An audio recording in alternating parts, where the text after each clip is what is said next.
amma sirra deebi'een dubbadhaa boru sarniin dubbadhuudha. Haceen koo ani uummata kootiif qaalii dheedheera. Egaa Ashamaa akkam jirtu hordoftoonnii fi jaallattoonni Oromiyaa Times hundi keessan viidiyoo keenya guyyaa har'aatiin albamii Hacaaluu Hundeessaa sadaffaa Maal Mallisaa jedhu ilaalchisee ibsa miidiyaaf kenname qabannee isiniif dhiyaanneerra. Chaanala keenyaaf haaraa kanneen taatan subscribe, like fi share gochuu hin dagatinaa isiniin jenna. Toleegaan maatii chaanalii keenyaa kan taatan guyyaa har'aatiif albamii Hacaaluu Hundeessaa sadaffaa Maal Mallisaa jedhu ilaalchisee ibsa miidiyaaf kenname isiniif qabannee dhiyaanneerra. Albamii Hacaaluu Hundeessaa sadaffaa Maal Mallisaa jedhu ilaalchisee ibsa miidiyaaf kenname. Artistii jaallatamaa fi beekamaa Hacaaluu Hundeessaa albamii isaa otoo lubbuun jiru hojjete walitti qabuudhaan maatii fi hiriyoonni isaa guyyaa yaadannoo ajjeefamuu isaa waliin wal qabsiisuun uummataaf akka ifa ta'u murteessan.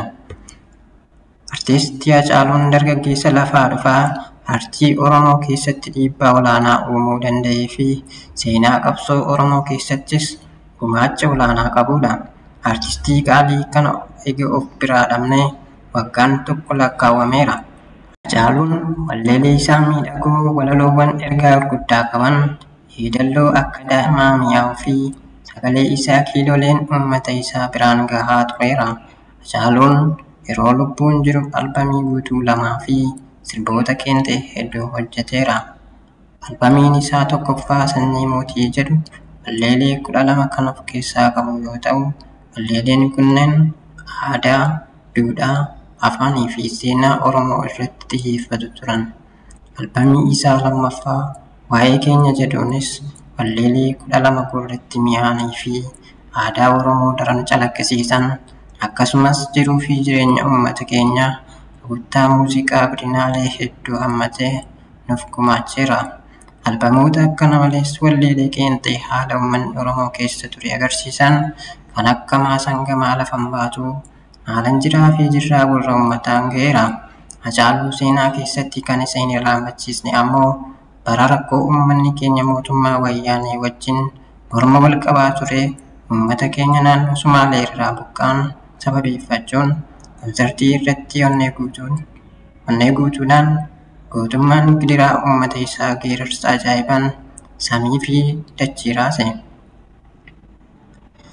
Geerarsi isaa jirtuu jedhu gidiraa uummataa kan ibse qofa osoo hin taane uummanni gidiraa isaa akka obbaafatu kallattii qabsoos kan akeekee kan yoomuu hin dagatamne ture. Hacaaluun jaalala uummata isaa otoo dhamdhame hin quufin fuulduraaf waltajjii addunyaa irratti sagalee saba isaa ta'uu otoo danda'u waxabajji 29 bara 2020 magaalaa Finfinneetti gara jabinaan ajjeefame.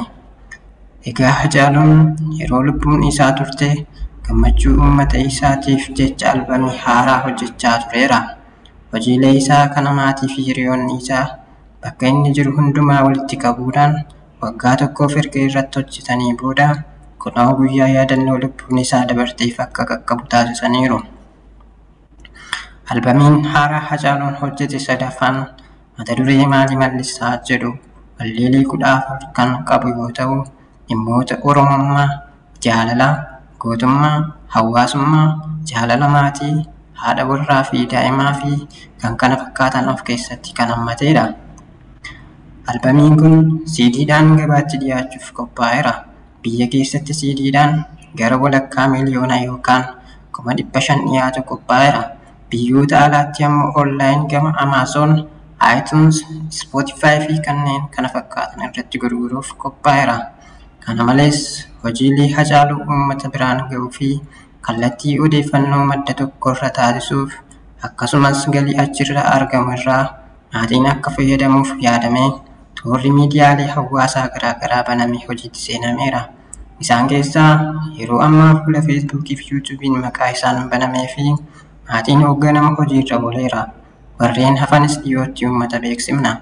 Uummanni keenya biyya keessaa fi biyya alaa jirtan jaallattoonni fi leellistoonni goota kanaa hojiilee isaa haala gaariin hojjetame kana CD oriijinaala bituun warri toora interneetaa fayyadamtanis achirraa qofa bittanii dhageeffachuun amanamummaa Hacaaluuf qabdan akka agarsiiftan maatiin isin hubachiisa. Albamii Hacaaluu sadaffaan biyya keessatti guyyaa wiixataa irraa eegalee godinaalee Oromiyaa, Finfinnee fi naannoo birootti raabsuuf qophiin xumurameera.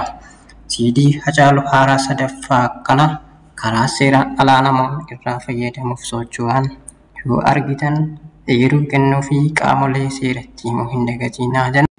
Eebbi albamii Hacaaluu Maal Mallisaa fi yaadannoo waggaa tokkoffaa ajjeefamuu isaa wiixata dhufu waxabajji 28 bara 2021 sagantaa guddaan bakka keessummoonni kabajaa maatii fi jaallattoonni isaa argamanitti Finfinnee hoteela Skylight keessatti ni gaggeeffama.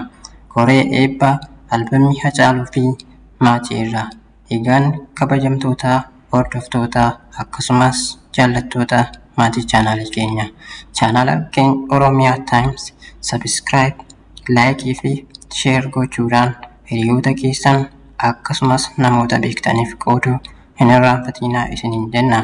Qophiileen guyyaarraaf qabannee dhiyaanne dhimma albama Maal Mallisaa kan jedhu ka Hacaaluu Hundeessaa baasee irratti xiyyeeffate guyyaarraaf qabannee dhiyaanne kanumaan xumurama.